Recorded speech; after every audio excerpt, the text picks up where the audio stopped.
নমস্কাৰ বন্ধু বান্ধৱীসকল, কেনে খবৰ আপোনালোকৰ? আশা কৰোঁ ভালে আছে সকলোৱে।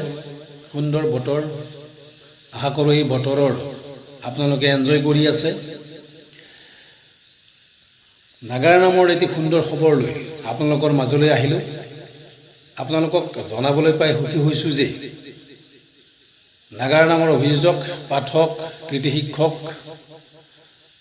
দীপক কুমাৰৰ অভিযোজনা আৰু নিজস্ব কণ্ঠেৰে এটি সুন্দৰ ভাগৱতৰ আখ্যান তেওঁৰ YouTube channel DK Deepak Kumar channel যোগে অতি শীঘ্ৰেই আপোনালোকৰ মাজলৈ আহি আছে। গতিকে সুন্দৰ আখ্যান ভাগ আশা কৰোঁ সকলোৱে আদৰি ল'ব, সকলোৱে শুনিব আৰু দীপক কুমাৰক এই সাংস্কৃতিক জগতত আগুৱাই যোৱাত সহায় কৰিব। ধন্যবাদ।